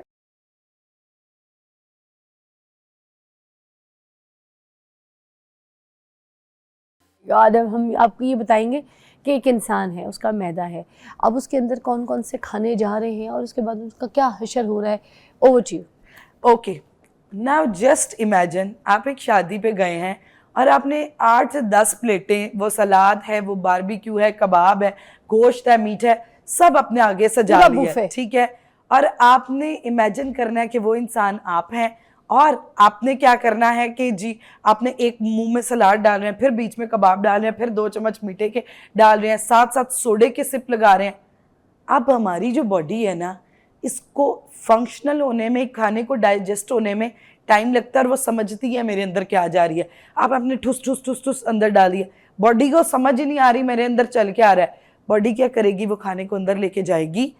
अब हमारे जो स्टमक है, सबसे पहले वो एसिड्स प्रोड्यूस करता है कि वो खाना जो है, अब ज़्यादा आप ओवर ईटिंग करते हैं तो वो खाना एसिडिक हो जाता है, और अगर वो खाना थोड़ा है हेल्दी है तो वो खाना अल्कलाइन हो जाता है, जो हमारे स्टमक की नेचर है। अब वो खाना अंदर गया है, वो खाना भरता जा रहा है, भरता जा रहा है, बॉडी को समझ नहीं आ रही अब ये मैं खाना किधर करूं, क्योंकि आप तो उसकी कैपेसिटी से ज़्यादा अंदर भर रहे हैं। अब होता ये है कि बॉडी बड़ी इंटेलिजेंट होती है, बॉडी 70% तक वो खाना जिस्म से बाहर निकालने की कोशिश करती है। तो उसमें क्या होता है, डायरिया हो जाता है, स्टमक एसिडिटी हो जाती है, गट कॉम्प्रोमाइज हो जाएगी, खट्टे डिकार आने लग जाएंगे, ऐसा लगेगा कि आपको नौजिया हो रहा है। उसके बाद पेट फूलता है, जी जी जी, पेट फूल रहा है, यही हो रहा है, आपने सोडे भी डाले हैं, सब कुछ। अब ये सब कुछ हुआ है, उसके बाद क्या हुआ कि जब 70% तक आपको डायरिया हो गया, वो खाना निकल गया, 30% तक खाना ऐसा है जो बॉडी को समझ ही नहीं आ रही मैंने किधर करना है। अब वो खाना आपका जिगर है, उसके अंदर अगर चीनी वाले मीठा आपने ज़्यादा खा लिया है, वो ग्लाइसिनेटेड फॉर्म में इकट्ठी होके लिवर फैटी का में कन्वर्ट हो जाएगी। निचले आपकी लार्ज इंटेस्टाइन है, जो पार्टिकल्स कंप्लीटली डाइजेस्ट नहीं हो रहे और बॉडी उसको फिगर आउट नहीं कर पा रही, वो लार्ज इंटेस्टाइन में जाके ब्लॉक हो जाएंगे। उसके बाद हमारी पूरी बॉडी में वो पार्टिकल्स डिवाइड हो जाएंगे, और फिर जस्ट इमेजिन अ कंडीशन, 1 हफ्ते के बाद, चले 1 महीने के बाद, या 8 महीने के बाद अचानक आपको पता चलता है कि बैठे बैठे हार्ट अटैक हो गया, बैठे बैठे यूरिक एसिड का मसला हो गया, बैठे बैठे आपके स्टमक का H. पाइलोरी हाई हो गया। और फिर हम सोचते हैं मैंने तो कुछ ऐसा नहीं किया ना, मैं डेली इतना खाता हूँ। वो शादियाँ, वो इवेंट्स जिन पे आप अपनी बॉडी के अंदर स्टोरेज सिस्टम इकट्ठा करते रहे हैं, एक ऐसी चर्बी की डस्टबिन पैदा करते रहे हैं। देखिए, एक खाना है ना, आपकी ज़रूरत का नहीं है, जिस्म भी ऐसे ही है, आपने पेट के अंदर वो डस्टबिन बना रहे हैं, फैट की लेयर्स लगा रहे हैं, लेयर्स लगा रहे हैं। तो ये जो पहलवान होते थे, जी, ये जी, तो पूरा पूरा बकरा खा जाते थे, फिर ये कैसे खा जाते थे, फिर इनको कुछ क्यों नहीं होता था? अच्छा, वो उतनी एक्सरसाइज करते थे। फिजा बहुत सारी ओलंपियाड्स हैं, मतलब कहने का ये सीन है आपका कि अगर आपने बकरा पूरा खा लिया, एक्सरसाइज कर ले, निकाल दे। उस प्रोटीन, देखिए, तो ये मैदा एक्सेप्ट कर लेता है, फिर भी उस वक्त अगर पूरा आपकी बकरा। रिक्वायरमेंट है, और ऐसे नहीं है, देखिए आप 30 ग्राम प्रोटीन एक दिन में नहीं खा सकते। हर डॉक्टर कह रहा होता है जी आपको कमजोरी है, आप 1.5 ग्राम तक प्रोटीन का इस्तेमाल करें। अब 1.5 तक आप एक दिन में नहीं खा सकते, आप उसको शुरू करेंगे, आप 0.5 ग्राम पर बॉडी वेट एक दिन लेंगे, दूसरे दिन 0.75 पे आएंगे, फिर 1 पे आएंगे। अच्छा, कुछ लोगों की जैसे डाइट भी बहुत ज्यादा होती है, जैसे अब मेरे जो ड्राइवर भाई हैं वो 6 नान खाएंगे, उनको मील में चाहिए, लंच में कोई भी सालन, उसके साथ 6 नान। आपने देखा है मोटे छोटे नहीं है, फिट्स है, मगर उसके बावजूद 6 नान ऐसे हजम करेंगे। और रात भी उनको 6-7 नान दे दो, वो आराम से खा लेते हैं। बीच में भी जो दे दो, लकड़ हजम पकड़ हजम खाते जाएंगे, ठीक है। तो ये फिर ये जाता किधर है? अगर मैदा की शॉपर, मतलब एक शॉपर की तरह ना मैदा, जी, जी, जी, जी। अगर मैदा है ही इस साइज का, ठीक है, इसके अंदर सब कुछ डाल दिया है, ये फिल हो गया है, ठीक है, अब ये बिल्कुल फिल हो गया, तो ये किधर जाएगा? ये किधर रहा है? ये किधर जा रहा है?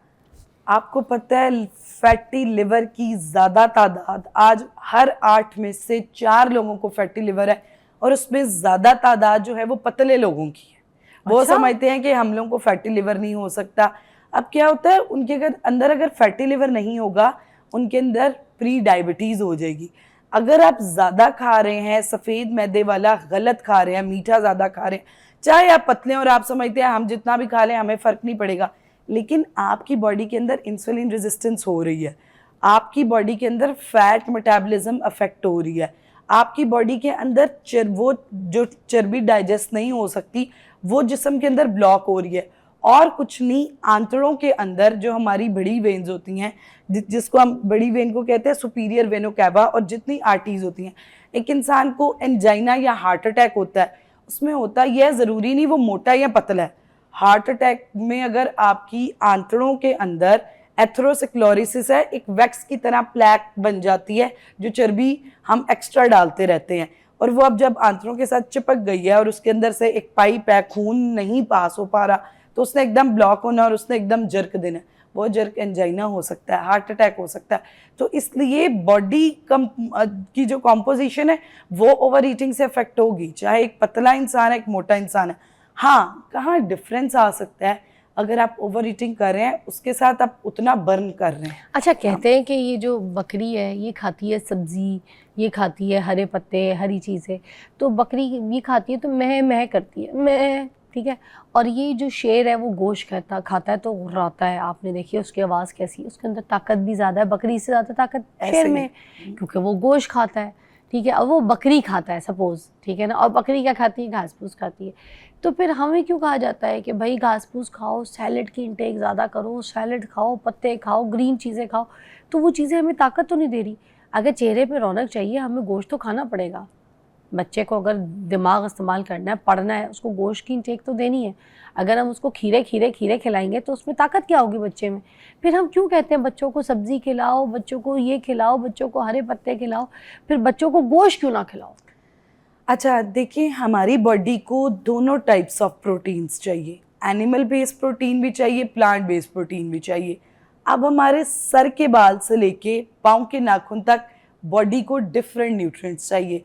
मसल्स हैं उसके लिए हमें गोश्त चाहिए, जान एनर्जी है उसके लिए हमें कार्ब्स चाहिए, हमारी स्किन को विटामिन्स मिनरल्स चाहिए। अब बॉडी को मुख्तलिफ अमाउंट्स में सब कुछ चाहिए। अब एक बच्चा है उसको कहा जाता है कि तुम सलाद का इंटेक, अब जो हम गोश्त खाते हैं, बड़ी ईद का मौका आएगा और सब कह रहे होते हैं कि गोश्त के साथ सलाद और लीमू का इस्तेमाल ज़रूर करें। अब जो गोश्त है उसके ऊपर जब हम लीमू निचोड़ते हैं, विटामिन सी आयरन की अब्जॉर्प्शन को बेहतर करता है। इसी तरह जो फाइबर होता है, फाइबर वही प्रोटीन्स जो आपने गोश्त खाए हैं, कीमे खाए हैं, कबाब खाए हैं, उन्हीं गोश्त कबाब की डाइजेशन में आसानी करेगा, क्योंकि जो प्रोटीन्स हैं इनकी ब्रेकडाउन थोड़ा सा टाइम लेती है। सबसे ज़्यादा जो टाइम लेती है जो फूड ग्रुप वो प्रोटीन्स है। प्रोटीन्स अगर हम खाते हैं बहुत देर तक हमारा पेट भरा हुआ रहता है। उसकी वजह ये है कि ये डाइजेस्ट लेट होता है, और इसको डाइजेस्ट करने के लिए हमें सलाद की ज़रूरत होती है, फाइबर की ज़रूरत होती है ताकि उसको सपोर्ट करे, डाइजेस्ट करे। और अब एक रिसर्च जो हमेशा कही जा रही है बच्चों के हवाले से, अगर आप चाहते हैं आपके बच्चे सुस्त ना हो, आपके बच्चों की एनर्जी बेहतर हो, आपका बच्चा हर टाइम थका रहता है, तो उसको कंप्लीट फॉर्म ऑफ प्रोटीन दें। ठीक है, कंप्लीट प्रोटीन ये है कि एनिमल और प्लांट बेस्ड कॉम्बिनेशन, जैसे आप शामी कबाब दें, पालक गोश्त दें, अंडा चने दें, कॉम्बिनेशन दोनों का। ठीक है, एक ब्रेक के बाद मिलते हैं, हम इसी को कंटिन्यू करेंगे कि ओबेसिटी को अब कम कैसे करें। ठीक है, ये हमें थोड़ी सी मॉडरेट डाइट तो बता दी, मगर हम अगर मोटे हो गए, ओबेसिटी हो गई, अब उसको कैसे कम किया जा सकता है लूज़ करने के लिए, आइए करते हैं।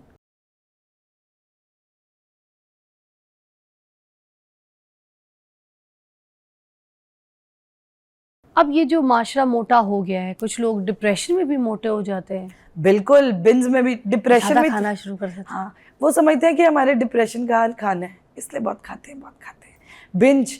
और मैंने यकीन मानिए क्लिनिक पे लड़कियां आके बताती हैं, डॉक्टर वर्दा टेंशन हुई थी, आधा केक खा लिए, टेंशन खत्म हो गई।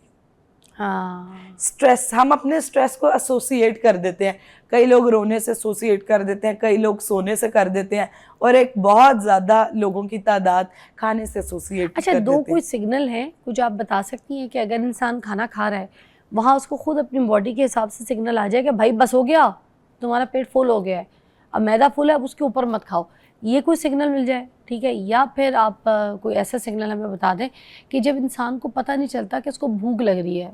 कुछ लोगों को लगता है उसको हर वक्त भूख लग रही है, 10 मिनट के बाद फिर भूख लग रही है, और कहते हैं कि बड़ी हेल्दी साइन है कि बार बार भूख लग रही है, 10 मिनट के बाद उसका मैदा जो है ना खाली हो जाता है, मेटाबॉलिज्म बड़ा अच्छा काम करता है। मेटाबॉलिज्म अच्छा है। तो इन दो चीज़ों के बारे में ज़रा हमें क्लियर बता दें, क्या साइंस है, क्या सिग्नल्स हैं। सबसे पहले साइन को सुनने के लिए आपको खाने का, जब आप खाना खाते हैं ठीक तरह बैठ के, अगर आपने टीवी ऑन किया हुआ है, स्क्रीन के साथ खा रहे हैं, आजकल माएँ बच्चों के अंदर ठूस रही होती हैं, स्क्रीन चल रही है, अब आप अपने आप को सुन ही नहीं रहे, सिर्फ आप च्यू कर रहे हैं और आप अंदर डाल रहे हैं। अब अगर आप खाना खाएं तो उसको विजनरी एक्टिविटीज और ब्रेन को एक्टिव रख के खाएं, और खाने को जो च्यूइंग का ज़्यादा कहा गया है वो इसीलिए कहा गया है कि आप जब खाने को ज़्यादा चबाते हैं आपको अंदाज़ा हो जाता है कि अब बस अब मुझसे चबाने नहीं हो रहा और अब मेरा पेट भर गया है। तो इससे ऑटोमेटिकली आपको सिग्नल आ जाता है कि आप फुल हो गए। और उसके बाद आप सेट करें कि आपकी बॉडी एक रोटी खा के फुल होती है, आधी रोटी खा के फुल होती है, यहाँ आपको लगता है कि आप खाते रहेंगे आप फुल, आप अपनी बॉडी को सुनना शुरू नहीं करें। तो हमारा पेट क्यों नहीं हमें बताता, हमारी बॉडी क्यों नहीं बताती कि बस हो गया, बस अब इससे ज्यादा एक ने वाला भी नहीं चलेगा? इसमें हमें कुछ लोगों को पता चल जाता है, कुछ को पता चल जाता है कि हमारी क्वांटिटी, जिनको नहीं पता चलता उनको एक छोटी सी चीज़ ठीक करनी पड़ेगी। देखिए, आपने ना अपने दिमाग को समझाना है, अपनी नीयत को ठीक करना है। ज़रूरी नहीं आज कढ़ाई गोश्त बनी है तो पूरी कढ़ाई आप पे फ़र्ज़ है और आपने वो कढ़ाई ख़त्म करनी है। आपने कढ़ाई का एक प्याला खाना है, बस वो आपके लिए है। देखिए, अगर आपके सामने बहुत कुछ पड़ा है, लोग अब बुफेस पे जाते हैं, कहते हैं 72 डिशेस हैं, हमने 72, आप खुद देखिए भाई, ह्यूमन बॉडी है, 72 डिशेस आपने कैसे अंदर डालनी है? अगर एक एक निवाला भी खाएं तो 72 डिशेस पूरी नहीं कर सकते। तो इसलिए आप क्वांटिटी जो है उसकी थोड़ी कर दें। आप एक चीज़ कर सकते हैं, आप सलाद के अमाउंट ज़्यादा ले लें, बहुत थोड़ा थोड़ा ले लें। और उसके साथ जो दूसरा बड़ा इंपॉर्टेंट एक सिग्नल होता है वो ये होता है कि आप क्या करें, अपनी ज़िंदगी में एक डाइट प्लान शामिल करें। हमेशा मैं एक चीज़ कहती हूँ, आपकी ज़िंदगी आसान हो जाएगी, ओवर ईटिंग भी नहीं करेंगे, फूड की क्वालिटी ऑटोमेटिकली बेहतर होगी। आपको पता है मैंने हेल्दी खाना है, क्वांटिटी कंट्रोल्ड हो जाती है। मुझे पता है कि मेरे असर के वक्त 1 कप चाय लिखे है तो मैंने 1 कप चाय का इस्तेमाल करना है। मेरे रात के खाने में 1 रोटी लिखी है तो मैंने 1 रोटी। देखिए, क्वांटिटी तो ठीक होगी। और सबसे मज़ेदार बात क्या होती है डाइट प्लान की, आपका स्टमक, आपका लिवर, आपका हार्ट, आपका कोई ऑर्गन डिस्टर्ब नहीं होता, क्योंकि आपकी बॉडी को पता होता है मुझे 3 घंटे के बाद खाना मिलना है, मैंने आहिस्ता आहिस्ता उसे डाइजेस्ट करना है। और प्रॉपर जब आप ऊपर नीचे डालते जाते हैं ना, एक गाड़ी आप डालते जाएं, चलाते जाएं, एक वक्त आएगा वो जल्दी ख़राब होगी, क्योंकि आपने उसको ज़रूरत से ज़्यादा इस्तेमाल किया। इसी तरह बॉडी है, बहुत ज़्यादा। अब तो ये भी कहा जाता है कि अगर आप बहुत ज़्यादा खाते हैं और अपने दांतों को बहुत ज़्यादा हर टाइम च्यूइंग में और डाइजेशन के लिए इस्तेमाल करते हैं, तो क्या होता है कि इवन जो आपके दांत हैं उनकी कैपेसिटी भी कम हो जाती है। फूड को अगर आप हर वक्त खा रहे हैं, आपके दांतों की जो प्रोटेक्टिव शील्ड है, मीठे अगर बहुत ज़्यादा खा रहे हैं, वो तरने लग जाती है। खानों को डाइजेस्ट करने की कैपेबिलिटी स्टमक की कम हो जाती है। तो इसलिए जो कि सुन्नत नबवी है, बहुत ही प्यारी है, वो ये है कि आपने अपने मैदे का एक हिस्सा खाली छोड़ना है, भूख रख के खाना है और खाने से पहले पानी का इस्तेमाल करना है। अच्छा, ये जो बूफे पे लोग जाते हैं, एक आम आदमी अगर बूफे पे जाता है तो उसको जाना चाहिए नहीं? पैसे का ज़्यादा तो है ही है। अब ये जो 72 खाने हैं या फिर 80 आइटम है या 60 आइटम है, तो किस तरीके से उसको पूरा करेगा? करना चाहिए, कुछ सेहतमंद है इसमें खाना? अच्छा, I am very anti to buffets. मुझे ऐसा लगता है कि ना चाहते हुए आप बहुत सारा कुछ खा लेते हैं। उसमें एक साइकी ये होती है कि हमने पे किया हुआ, ऑब्वियसली अला कार्टिस की बनिस्बत बूफे वे एक्सपेंसिव होते हैं, तो उसमें क्या होता है कि हमने पे किया होता है और हमें होता है कि अब हमने ये पैसे पूरे करने हैं। तो उस चक्कर में, और आपके पास एक लिमिटेड टाइम होता है। देखिए, अगर आपने ओवर रीच भी करना है ना, आपके पास 4 घंटे हैं फिज़ा में और आप बैठे हैं, हम आहिस्ता आहिस्ता ग्रेजुअली थोड़ा थोड़ा करके खा रहे हैं, हमारी बॉडी उसको डाइजेस्ट कर लेगी ग्रेजुअली। लेकिन आपको पता है आपके पास आधा घंटा, घंटे का टाइम है और इसमें अपने अंदर बस डाल लो, जो जो जो जो जो डाल सकते हैं आप डाल लें। तो इसलिए एक तो चीज़ ये है कि हमारे कल्चर्स को थोड़ा बेहतर, अगर बूफेज हैं तो बूफेज में फाइबर्स के ऑप्शन ज़्यादा होने चाहिए, प्रोटीन्स के ऑप्शन कम होने चाहिए, ग्रिल्ड फूड्स होने चाहिए, ज़्यादा शुगर वाले डिजर्ट्स के बजाय फ्रोजन योगर्ट्स की गुड्स होनी चाहिए। और ये जो हम नाश्ते के लिए सुबह सुबह निकलते हैं और कहते हैं सरी पावे खाने, हमें हलवा पूरी खानी है, हमें ठीक है मगज़ खाना है, हमें इस तरह के बहुत से नाश्ते, निहारियाँ सुबह सुबह, नान कुलचे बनवा के सुबह सुबह अंदरून निकल जाएंगे लोग, बस खाना है। अब ये जो नाश्ते हैं, ठीक है, ये जो शेरमाल वाले, कराची में शेरमाल भी डाल दें, अब इस तरह जो ये चीज़ें आइटम सुबह सुबह के उठते के साथ ही, क्या हमारा स्टमक जब हम सुबह उठते हैं इस तरीके से वो रेडी होता है कि हम उसके अंदर जो इनटेक करवा दें और वो एब्जॉर्ब हो जाएगा? बिल्कुल, हमारा स्टमक रेडी नहीं होता, उसको रेडी करना चाहिए। डाइजेस्ट होगा? यस। अब मैं आपको एक चीज़ बताती हूँ, आज दुनिया की जितनी जदीद रिसर्चेज हो रही हैं उनमें कहा जाता है कि आपने अपने दिन का आगाज़ किसी फाइबर से करना है, डायरेक्ट कार्ब से भी नहीं करना। जो एक कल्चर हमारे बचपन से था, उठते सार जी पराठा बना हुआ है, बेड से उठ के छलांग मारी है, पराठा, ब्रेड, कार्ब्स की कोई भी गुड है। आपको डायरेक्ट इनटेक अपने नाश्ते से पहले फाइबर का करना है। आपकी बॉडी में आपका ग्लाइसेमिक लेवल कंट्रोल्ड हो, आपकी बॉडी डिटॉक्सिफाई हो। खा सकते उसके हैं बाद फाइबर में आप इसबगोल का छिलका ले सकते हैं, चिया सीड ले सकते हैं, छिलके समेत एक सेब का इस्तेमाल किया जा सकता है। फाइबर के मुख्तलिफ हमारे पास, जिस तरह लिक्विड से भी पहले या लिक्विड के बाद? नाश्ते से पहले प्री ब्रेकफास्ट, उसमें उसके साथ जो है वो डिफरेंट फाइबर्स के हमारे पास। अच्छा, अगर अब आपके पास टाइम नहीं, बहुत सारे लोग मुझे पता है कमेंट सेक्शन में आके एक बात बोलेंगे और मुझे क्लिनिक पे भी कहते हैं डॉक्टर वर्दा फिर हम खेलते रहें, सुबह हम पहले जी प्री ब्रेकफास्ट करें फिर ब्रेकफास्ट।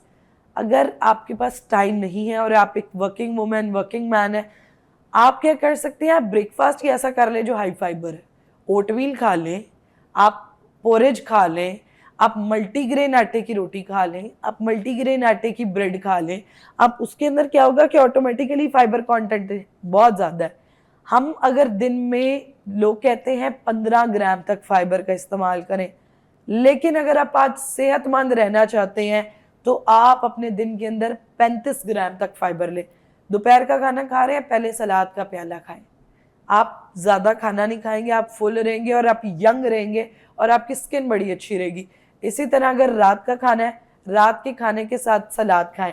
अब एक चीज जरूर करनी है, बाहर रेस्टोरेंट्स के सलाद अवॉइड करने हैं। घर के ताज़ा सलाद जो है वो हमें डाइजेशन में भी हेल्प करेंगे और आपकी स्किन को यूथफुल रखेंगे। और लॉन्गेविटी ऑफ डाइट, ये एक ऐसी जदीद खुराक है जो कि आपकी उम्र को बढ़ाने में हेल्प करती है और आपके ऑर्गन्स। तो उसमें बार बार कहा गया है take good fibres and intermittent fasting. ज़बरदस्त, thank you so much Warda, बहुत अच्छी तरीके से एलैबोरेट किया आपने। ओवर ईटिंग के ऊपर आज हमने सेगमेंट किया। आई होप आपके लिए कारआमद होगा। एक ब्रेक के बाद मिलते हैं।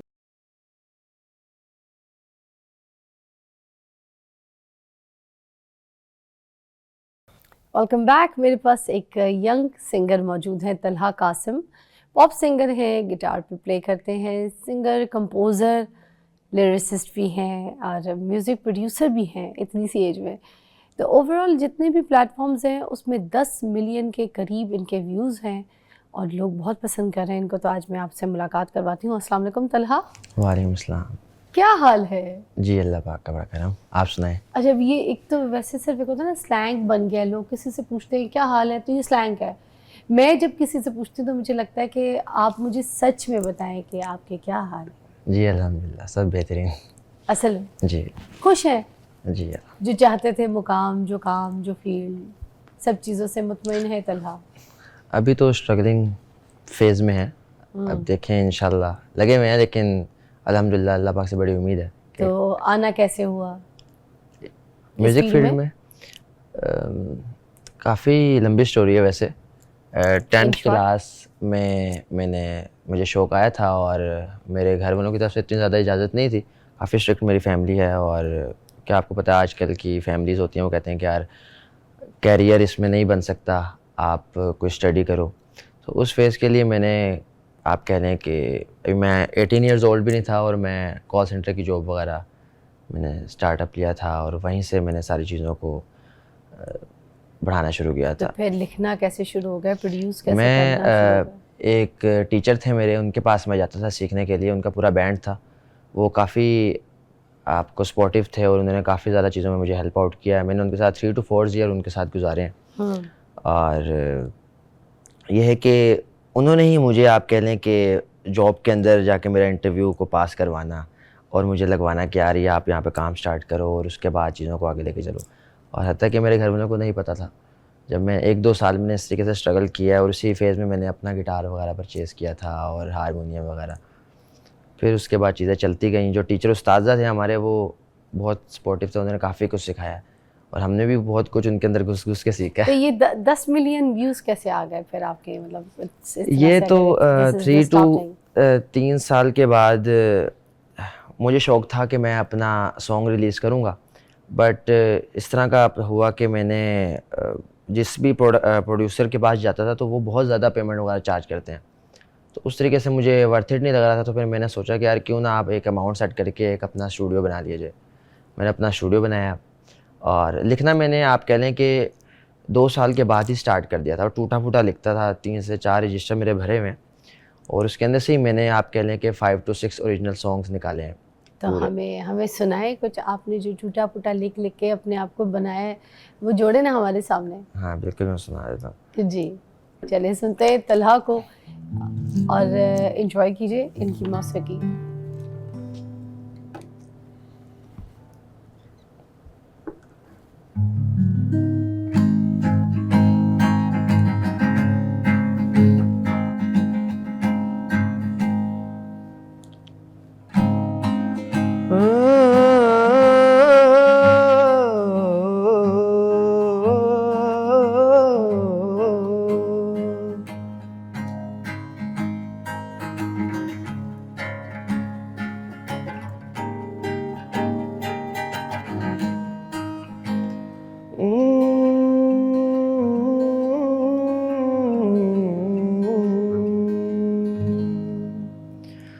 दिल में भरी पड़ी काफी बातें, दिल में भरी पड़ी काफी यादें, तू हमसे क्यों दूर गया, तेरा हमसे क्यों मन भर गया, तू क्यों मुझको छोड़ गई, क्यों दिल को तू तोड़ गई, अब मैं किधर को जाऊं, बताना कुछ तो अभी।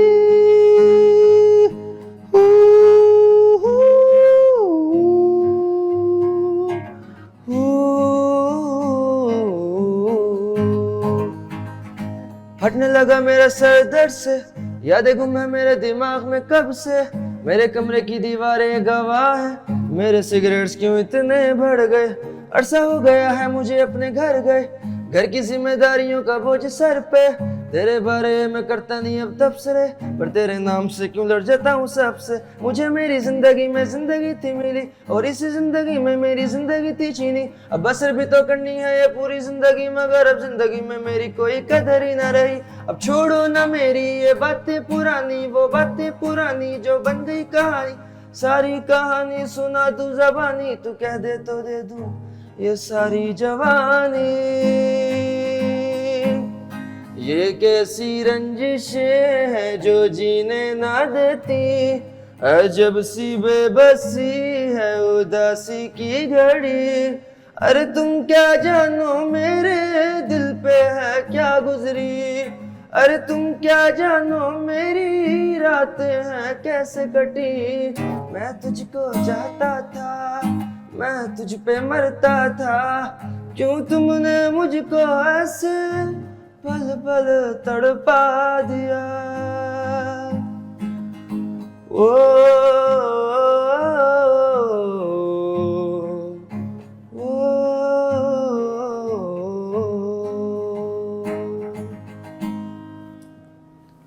Talha, you're too good, thank you so much. Excellent. आपको पता है आप ज़िंदगी में कुछ ना करें, सिर्फ ये करें, आप अपने अम्मी अब्बू से छुप के आपने ये सब कुछ सीखा, ये स्किल्स, ये सब कुछ कॉम्पोजिशंस, ये लिखा आपने खुद हैं, इतना अच्छा, इतना इम्प्रेसिव, ये एज इट इज़ इसी को सिर्फ आप अपलोड कर दें ऐसे या कहीं बैठ के सुना दें, you have the fans, you have the following, I am your fan too now. Thank you. Good luck, best of luck. कुछ कहने का मौका नहीं दूंगी आपको क्योंकि मैं यहाँ पे स्पीचलेस हूँ, तो आप भी स्पीचलेस ही रहेंगे। अब आपने हम सबको स्पीचलेस किया है। बेस्ट ऑफ लक, छा जाए, ठीक है, खुश रहे। थैंक यू, अल्लाह हाफिज़।